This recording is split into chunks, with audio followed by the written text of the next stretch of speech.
bit about Gary Moore and working with him. Gary Moore was very underrated as a showman. I don't think people knew how sharp and funny he really was. He would also be so generous to Durward Kirby and to me and to Marion Lorne, who were all the second bananas on Gary's show. If we would be sitting around reading a script, and there was a comedy sketch and a funny line for him, he'd say, why don't we give that to Durward? He can be funnier than I can, or give that line to Carol or Marion, And he often said, that's why my show is a success, is because I know where the strengths are and where my strengths are.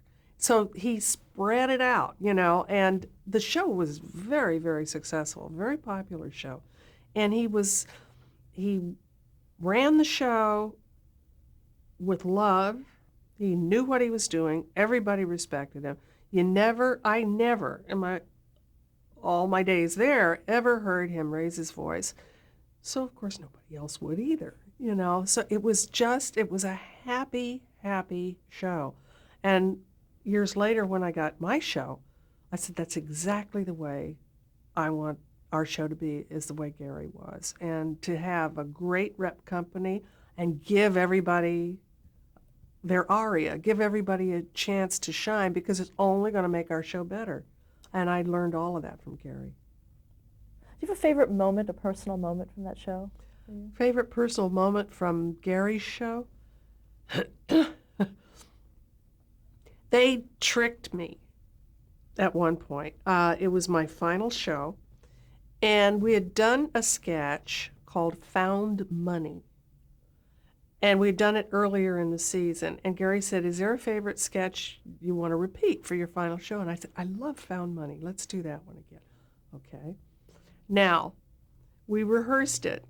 And it was a sketch about a woman who comes in to her house and her husband's cleaning up, and she's hysterical because she has this airline bag, and it's got $10,000 in it. And she'd found it in the back of a cab. So, and then it's all about what they're going to do with the money. They're going to go to Mexico on a vacation. She goes to make the reservations. It's all, and they're frantic. They're frantic about it. And so we rehearsed it, and we were getting ready to do it. And usually I changed costumes in the elevator. It was a quick change room for me. And I ran to do the quick change to get into this costume for this sketch. And the elevator wasn't there. So I had to run up 4 floors to my dressing room, change, and run down and be ready. In the meantime, I didn't know this. They'd done that on purpose so that I would be out of earshot. Gary says to the audience, we're going to foul up this sketch and see how Carol handles this. So now there was no time. Okay, 5, 4, 3, 2, 1. I grab the Pan Am bag. I run into the thing, and he says, what is it? What is it? Now, originally, I open up the bag, and I say, look, it's $10,000. And they'd wired it shut. That was the first thing. And I can't get it. And he said, what's in there? I said, I don't know, but it feels like $10,000. Feels like it. That was the first thing. Then I was going to go make a reservation on an airplane to go to Mexico to get out of town with all this money. Pick up the thing. In the phone, the wire is just hanging there. And so I start yelling in the phone. I said, well, if I yell loud enough, they'll hear me. And there was another one where the doorbell was supposed to ring and a cop was supposed to be there, and I was supposed to faint thinking they're after me. I opened the door. Nobody's there. And he said, what is it? I said, I think I heard a cop. I don't know what I was doing. And in the meantime, Durward, backstage, had been walking around with a tumbler that he said was full of scotch because it was the last show. So he starts to act a little drunk in the sketch. It was iced tea. It was tea. And I'm thinking, oh my God, Durward is in his cups. everything's going wrong. And finally, I just stood there and started to scream like it was Twilight Zone. And Gary walked out of a door in the set and explained to me. And I was totally blown away. I mean, that was fun. What was going through your mind? I thought everybody was crazy. I really thought everybody was crazy, that they were all like going to the party before the show, because we'd always have a wrap party at the end and this was my final show. And I really thought nobody was in the store but me. They're all nuts and probably drunk, That's what I thought. Until Gary came in and explained, and then I didn't know whether to laugh or cry. Why did you leave the show? I left the show because I wanted to, excuse me, again, do more Broadway, I thought. And that was the reason. And then I realized I did do a Broadway show, and it was not a very happy experience because I was trying to do too much at once. I was doing another show called The Entertainers. I was in a Broadway show called Fade Out, Fade In. And I just had a new baby. And I thought I could do it all. And it was a big mistake. So, and then we moved out here. And I didn't do much for a while. I did a couple of guest shots on Lucy's show. Not I Love Lucy, but the Lucy show. And that was wonderful. What was it like with her? Well, she never censored herself from here to here. Whatever she said, she was thinking, and it came out. And sometimes you'd think, whew, she's a little, like she'll say, what's that light up there for? What are you doing with the light? Like that to the lighting guy, You say, Lucy, I'm doing this such and such. She said, okay, let me see what you, great. So she was never picking on anybody. She just was the way she was. And they would lay their lives down for her. Because when she said, that's great, she meant it. When she said, that stinks, she meant it, but it was never personal. That stinks. Let's see if we can fix that. And I thought, whoa, she really, I guess I can tell this. One time she said, we went out to dinner together. She was doing my show. And we were on a dinner break, and so I took her across the street to the farmer's market out here, and we went to a little Italian restaurant. And I was working with my husband on our show. Joe was the producer, and he was the first person I worked for on the Gary Moore show. He produced Gary's show, so that's how we met. And so Joe was producing my show, and Lucy said to me, she says, it's great that you got Joe, because he can work on this stuff for you the way Desi did with me. Desi would deal with the writers. He would deal with the scripts. He would do all, she said, and all I had to do was come in on Monday and be Lucy, crazy Lucy. I didn't have to do anything but perform. And she said, and then we got divorced. And she said, and that's when they put the S on the end of my name, because she had to get tough, because nobody would listen to crazy little Lucy. So she, not tough, but just truthful. And it was unheard of for the women to do that. Now, Gleason could say anything. Probably Sid could, Caesar. But if a woman did, she was a bitch. If a guy did, he knew what he wanted. Thank goodness that's changed. But I was always afraid to speak up on my show. It was, if I didn't like something, I would say, maybe it's me, but I'm just not very good in the sketch. It was my way of getting around. I didn't want to get anybody mad at me. Did that ever change for you? Well, now I'm able to realize that no can be a complete sentence and not have to explain myself too much, as long as you say it nicely. This just doesn't work for me. Did you learn anything about comedy from Lucille Ball? Yes. I mean, in watching her, everything was truthful. Even if, as silly as it was serious. It was serious business with her. And she was so meticulous about her props and about business, funny business of how to work this out. She would really have it all down. I don't know that there was that much improvisation, but she sure had it was a well-oiled machine, her show, the Lucy show that I did. We'd go in and tape it, or film it, actually, three cameras. And we'd be out of there in an hour. Now today, I know these sitcoms go for ages. They'll start taping at 5 o'clock in the afternoon, and 3 o'clock the next morning they're still at it, which I think is ridiculous. Let's talk about another appearance that you made. In 1962, you were on The Twilight Zone. Yes, I was on The Twilight Zone in 1962. Rod Serling was a guest on The Gary Moore Show, and we did a takeoff on Twilight Zone that Neil Simon wrote. Neil was a writer on Gary's show. That's where we met. And he wrote this takeoff on Twilight Zone, which was very funny. And Rod introduced it. And so then we got to know each other and that week. And he said, I've got a pilot I'm doing for Jesse White. He was a character comedian who was going to play an angel named Cavender. And he said, would you be in the pilot? I said, sure. So that was that.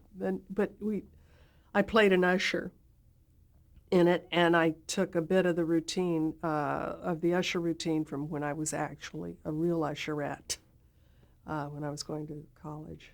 And yeah, I remember that, yeah. Now, did you, did Rod Serling know about your usher days? I mean, how did he write that I down? guess I might have told Rod about my ushering days, because we had a crazy manager who wouldn't talk to us but just did signals. And, if he wanted you to, I was called the spot girl because I was the tallest and had the loudest voice. And so he would line all of us usherettes up at the end of the lobby, and he would go from right to left, or left to right, and he would point, and he'd go spot, that would be me, and then he'd say shoot aisle 2, shoot aisle 3, or shoot the balcony. And this was Candy for some reason, and so he'd point to the next girl. She was assigned to the Candy. Another one was box office. I think this was box office. He was nuts. And so I would stand in the middle of the lobby in this amber spot and say, aisle 2 straight ahead, or the stairway to your right. And then he would come and give me other signals and so forth. And there was one time he was wanted on the phone, and somebody told me, they said, go tell him he's wanted on the phone. Mr. Batten was his name, and I knocked on the door. He said, yes, what is it? And I went in, I said, Mr. Batten, sir, you're wanted on the phone out front. He said, Burnett, whenever I'm wanted on the phone, you don't tell me I'm wanted on the phone. You knock on the door, you stick your head in, and you do this. So, anyway, so I was fired because I was on aisle 2 one night, and Strangers on a Train was playing. It was Alfred Hitchcock. And this couple, this was before they would have showings, people would just come in the middle of a movie and sit and wait until they saw it all over again and say, oh, this is where we came in, and then they'd leave. So this couple came in and wanted to be seated the last 5 minutes of a Hitchcock movie, Strangers on a Train. And I'm this movie buff, and I'm saying, oh, please, can't you just go get some popcorn or get a drink of water or something, because it'll spoil it for you if you see the end of the movie. It'll really, and they were saying, we want to sit down. I said, oh, please. Mr. Batten came up, looked at me. Now, we had these harem outfits that we wore, and we had epaulets and fezzes. I mean, we were insane outfits, usherettes outfits. He came up, he said, what's going on here? And they said, well, she won't let us sit down. I said, but it's the last 5 minutes, we're in the movie. He said, Burnett? And I said, yes, sir. And he went, and he ripped off my epaulette. I was drummed out of the core. So I must have told this story to Rod that week or something. I don't know what, because he wrote that particular character in the pilot. Long-winded way of explaining the Twilight Zone pilot. Is it true that you requested that your star on the Walk of Fame be in front of that? 100 years later, they said the Hollywood Chamber of Commerce wanted to put my star in the sidewalk, so I said I would love it. Can you put it right outside of that theater where I was fired? And that's exactly where it is. And that was just a block away from where we lived. Let's talk about the genesis of the Carol Burnett show. Ooh. Mm. Well, I had signed a contract with CBS for 10 years when I left the Gary Moore show, which would require me to do 2 guest appearances and a special a year for 10 years. Within the first 5 years of that 10-year contract, it's unusual, it's never happened since, I had the option, not CBS, if I wanted to push the button, they had to put me on the air for 30 weeks in an hour variety show or pay or play. So Joe and I were out here in California, and I never thought I would want to do a variety, be a host, I'd be scared to death. And we weren't doing too well. You know, the work wasn't coming that rapidly, and we were have a family coming and trying to buy a house. So it was the last week of the 5th year. Christmas was coming, and then, you know, that 5-year button would be over. And Joe and I looked at each other. He said, maybe you ought to push the button, because at least we get 30 weeks. I said, okay. So I called up Mike Dan, who was then the head of CBS. Got him on the phone. Hi, Carol. He had a kind of a high voice. How you doing, dear? I said, I'm fine, Mike. I'm out in California. Oh, great. I hope you have a great Christmas. I said, Mike, I want to exercise that clause in my contract that had been signed 5 years earlier, where I can do 30 variety shows. And there was this dead silence. Mike, are you there? What? Oh, yeah. Oh, great. Well, let me get back to you on that. That's great. And I know he didn't know what I was talking about. So obviously he went to the lawyers, and they went, like, oh my God, yes. So he called back the next day, and he said, you know, Carol, we've got a script here for, it's a cute sitcom. I think it was called Here's Agnes or something like that. You could just picture it. And he said, you know, do a sitcom. No, I said, but Mike, I love variety. I want to do a variety show. I want to do a musical comedy variety show, like we did Gary's show, you know. And no woman had ever had a comedy variety show. Dinah had had a musical variety show. And so he said, but the women, you know, it's been Gleason, it's been this and that. I said, but that's all I know. And I want to have guests, and I want to have music and costumes and do sketches and all. Okay. So they put us on, they had to put us on the air. So they put us in on Monday nights at 10 opposite I Spy and Big Valley, which were always in the top 10 or 15. And I remember Joe said he went back to New York to have meetings and to hire some writers and so forth. And he went into Mike Dan's office. And behind Mike's desk was a big bulletin board where they tack on the schedules, and he hadn't closed it. And so there we were, Monday nights at 10, and then comes January, a big question mark under January in that slot. In other words, you know, would they pay or play? And so I remember Joe said, you got a lot of confidence in us, don't you? Well, we just figured we'd be on for 30 weeks and that would be it. Never dreamed that we would have the run we had. Can we stop the tape? Okay. Let's talk about the company that you had, the show. Who was in there? Well, I realized when I got the show that I wanted to do what Gary did. I wanted to have a true rep company. I had seen Harvey Korman as Danny Kaye's second banana, and I said to Joe, I said, we've got to get a Harvey Korman. We've just got to get somebody like a Harvey, because Harvey was like what Carl Reiner was to Sid Caesar. And Danny's show was going off the air, and we were going on the following season. And I ran into Harvey in the parking lot at CBS, and I all but threw him across a fender or something, I don't know, or a hood of a car. I said, you've got to be on our show. You've just got to be on our show. And that's how we got Harvey. He couldn't say no, or I would have broken his neck. I mean, I was just so excited.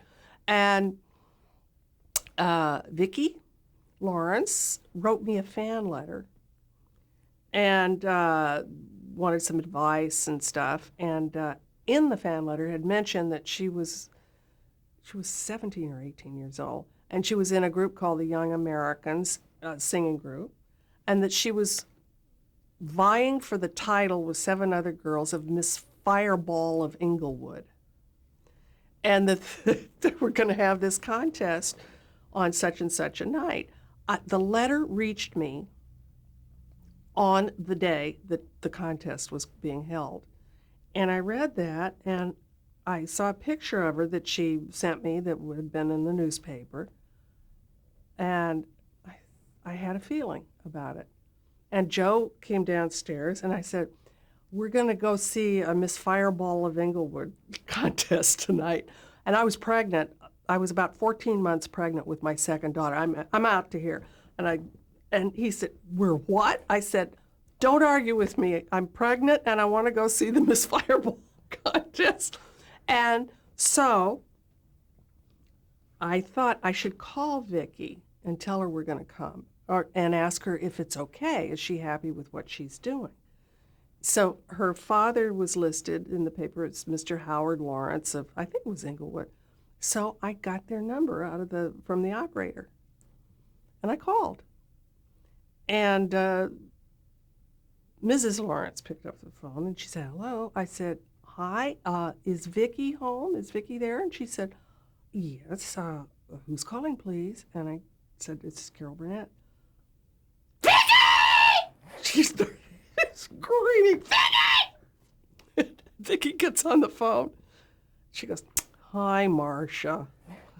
I said, no, this really is. I got your letter today, and we're thinking about coming to see you tonight in the contest. Are you happy with what you're doing? Yeah, great. So we went and saw her. What did you bring to the ensemble? Vicki? Not much to begin with. Really, not much. And we okay? We were going to do a sketch quite often called Carol and Sis, where she would play my kid sister, and she looked more like me at 17 than I did.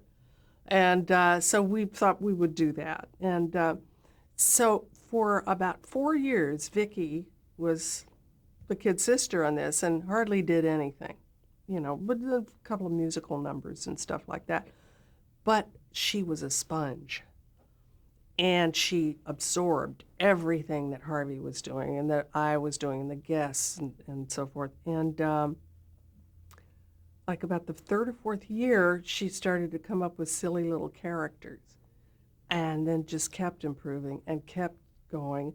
And then, of course, the rest is history when she did Mama and that family, And so she turned into being really quite a wonderful comedian. Tim Conway? Conway had been a guest on the Gary Moore Show. I'd seen him on McHale's Navy.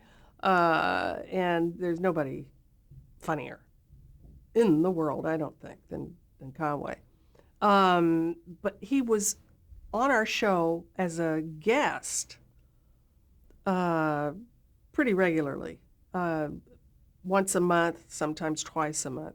Finally, the penny dropped, and we signed him as a regular on the 9th year. Everybody thinks he was with us the whole 11 years as every week, but not till the 9th year. And talk about the relationship between Conway and Corman. I think Conway's goal in life is to destroy Harvey. He just, I don't know, this started to happen. They were doing, the first time I remember it very clearly was when they did the dentist sketch. That was just absolutely, Harvey was a prisoner in the chair, and Tim was a new dentist. He'd just gotten out of dental school, and Harvey was his first patient. Well, Tim winds up, and this wasn't in the script. Tim added this once we were on the air taping in front of the audience. The crew didn't know what was going on. Poor Harvey was helpless. Tim started shooting himself accidentally with the Novocaine, and he shot himself in the hip, and then he couldn't walk, and then he shot him in the hand, and he couldn't move. And Harvey was just destroyed. He was laughing so hard that tears were coming down. I often thought that I should have had some investment in Depends, because nobody could be with Tim and keep a straight face. Once he got on a roll, he would do things that were never in rehearsal. He would do everything perfectly in the dress rehearsal, which we would tape, and then he would ask the director, "Did you get everything, Dave?" And Dave did, and he said, "Okay." So then we would let him do whatever he wanted on air, and that was always gold. Yeah, and they love each other. Harvey and Tim are, and they go out on the road a lot. They have an act that they do now, and they're going out on the road and selling out everywhere. How would you create a character for the show, say Mrs. Wiggins? How did that come about?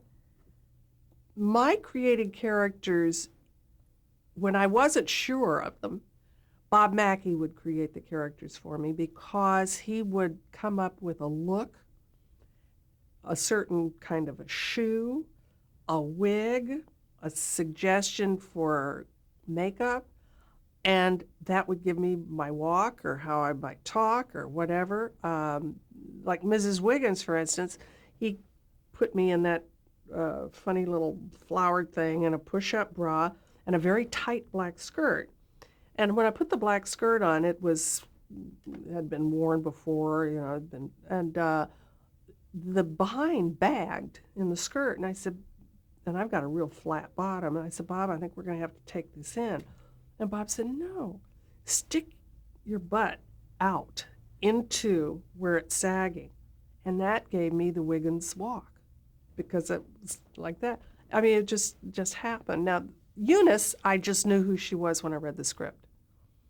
And then Bob enhanced that with that awful tight perm and stuff, The movie takeoffs, you know who you're doing. So you just try to get that essence. I never could duplicate voices, but I could get the essence of Lana Turner. I could get the essence of Betty Grable, of those characters, of Rita Hayworth when we did those takeoffs. Scarlett O'Hara? Uh-huh. Well, that, again, was Bob Mackie with Scarlett O'Hara. Starlet, we called her. When I came in for costume fittings that Wednesday, and we taped on Friday, the original gag about the curtain rod was that Starlet pulls the curtains down and says, "I'm going to make me a dress," and it had been written that I come down the stairs with everything just kind of hanging, which would have been funny. But I went into the costumes that day, and Bob says, "I have an idea," and he brought out the curtain rod with the green curtains on it, and I fell on the floor. I said, "This is the most brilliant sight gag, I think, ever." And people still, of course, they use that clip all the time and talk about it. Let's stop here to change the tape. All right.